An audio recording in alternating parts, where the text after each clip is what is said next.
Assalamualaikum warahmatullahi wabarakatuh. My name is Muhammad IZZUDDIN bin Pangeran. My matrix number is 08DJK21F1040. My name is Muhammad DANISH and nombor matrix saya 08DJK1A1031. And my name HAZIMI Berozani and nombor matrix 08DJK21F1034. We want to discuss about effect after the flood and how to prevent the flood. Assalamualaikum, my name is Muhammad DANISH. Me and my friend will discuss about effect after the flood and how to prevent the flood. Flood is one of the most dangerous natural disaster.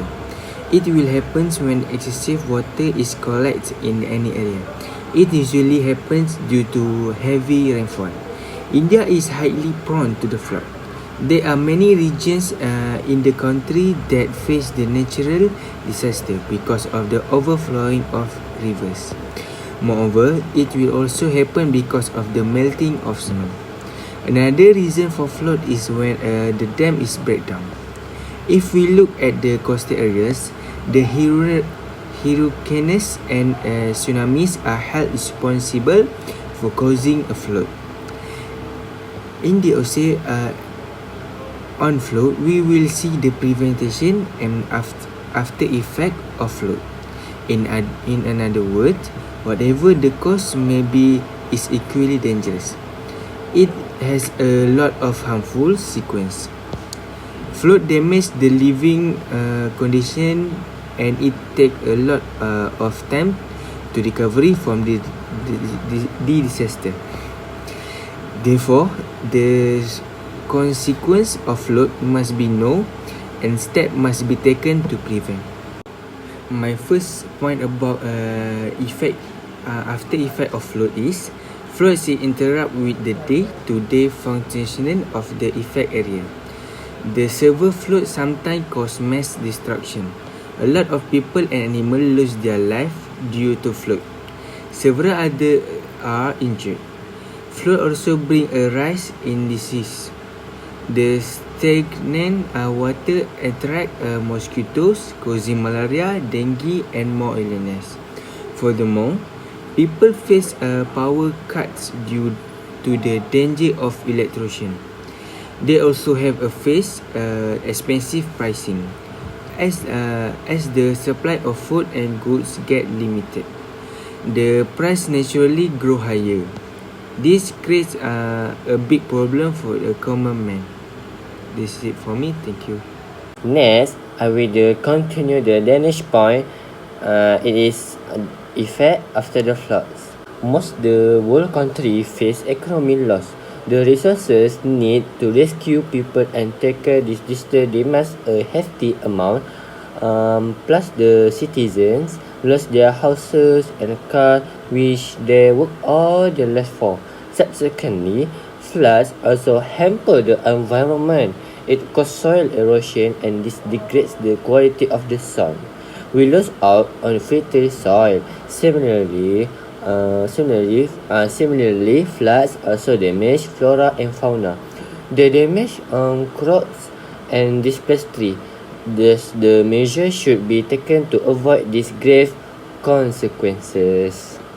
Next, the ways to prevent flood. What we must to do if we want to prevent the flood. So the first, the government and citizens must work together, formulate ways to prevent floods.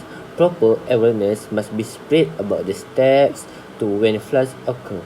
Warning system must be set up so people got sufficient time to save themselves.